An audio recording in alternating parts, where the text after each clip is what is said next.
بسم اللہ الرحمن الرحیم۔ اصل میں یہ بات بھی اللہ تعالیٰ نے قرآن میں بتا دی ہے نا، واضح بتا دی ہے کہ جو میری راہوں میں کوششیں کرے گا میں اس کے لیے اپنی راہیں آسان کر دوں گا۔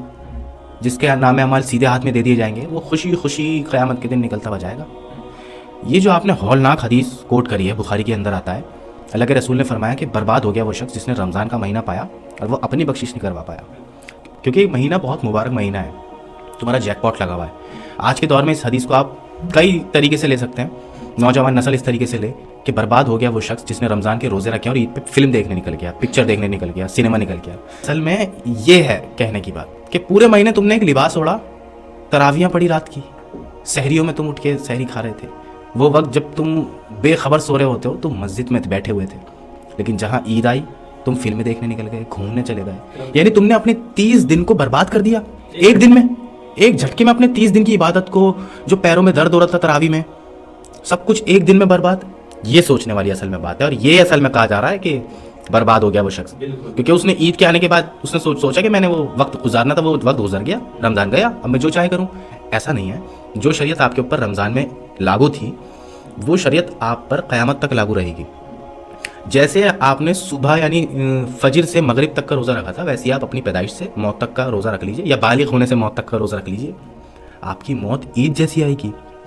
اس کے بعد آپ یہ چیز دیکھیں کہ واٹس ایپ یونیورسٹی پر عجیب و غریب میسیجز چلتے ہیں کہ آپ سحری میں یہ کھا لینا پیاس نہیں لگے گی، آپ یہ پی لینا پیاس نہیں لگے گی۔ مزہ کیا آئے گا پھر روزے کی؟ اس آگ کے اندر اللہ سارے گناہ بھی جلا رہا ہے آپ کے۔ رمضان اس کا تو معنی ہی جل جانا ہے، صبر کرنا ہے۔ رمضان سے تم صبر والے بنتے ہو، رمضان روزہ رکھنے سے آپ صبر والے بنتے ہو، روزہ رکھنے سے آپ کے اندر تقویٰ حاصل ہوتا ہے، آپ کے اندر جو آگ لگتی ہے اس آگ میں اللہ تعالیٰ آپ کے تمام گناہ ڈال کر اس کو جلا دیتا ہے۔ جو عید کا دن جب آتا ہے آپ تو ایک پرفیکٹ روزہ رکھنے والا جس نے ہمارے نبی کی ساری حدیثوں پر عمل کرتے ہوئے روزہ رکھا ہے، وہ ایسا ہو جاتا ہے جیسے ابھی ابھی پیدا ہوا ہو، اس کا کوئی گناہ باقی نہیں رہتا۔ ایسے مبارک رب کو دھوکہ دینے کے لیے میں ایسی چیز کھا لوں جس سے پیاس ہی نہ لگے، شدت کہاں رہے گی روزے میں، مزہ کہاں آئے گا روزے میں؟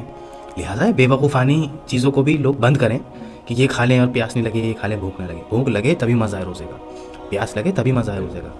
ابھی دیکھیں آپ نے کہا کہ نماز، ابھی آپ نے کہا کہ نماز برائی سے روکتی ہے اور برائی نماز سے روکتی ہے۔ اگر میرے اندر برائی ہے تو مجھے نماز سے کراہت محسوس ہوگی، مسجد میں دم گھٹتا ہے۔ وہ شخص کیا تھا، منافق کی نشانی کیا ہے؟ اس کا مسجد میں دل نہیں لگتا، وہ مسجد سے بھاگتا ہے۔ لہٰذا آپ جس طریقے سے فرما رہے ہیں یہ اتنی غور کرنے والی بات ہے کہ معاذ ابن جبل سے فرما رہے ہیں اللہ کے رسول۔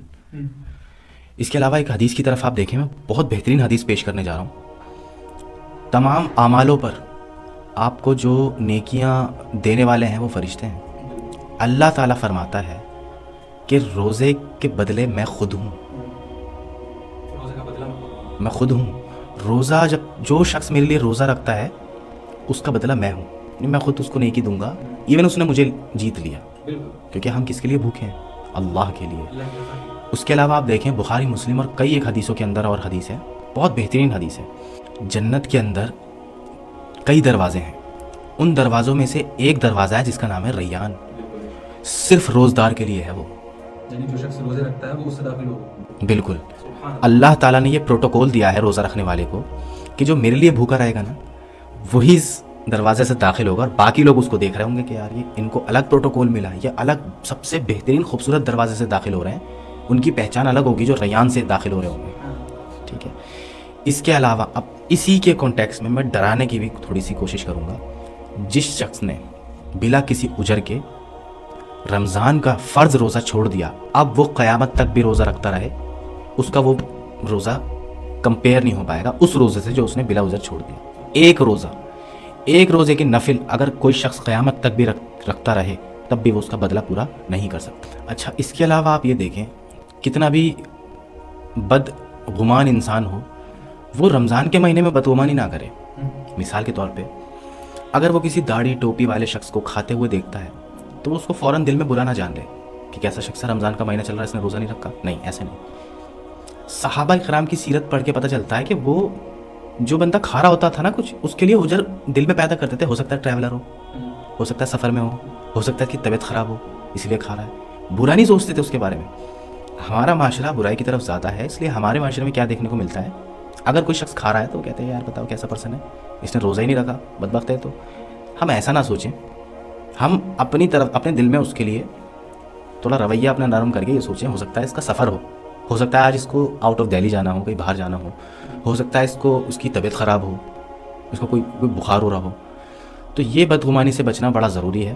باقی رمضان المبارک تو یہ ایک ایسا مہینہ ہے جس کے اوپر بہت لمبی چوڑی بات ہوگی انشاءاللہ تعالی، تو اگلی بار ہم اس پر بہترین طریقے سے اور بہترین آیتوں کے ساتھ بہترین حدیثوں پیش کرنے کی کوشش کریں گے انشاءاللہ۔ وما علینا الا البلاغ المبین۔ Thanks for watching.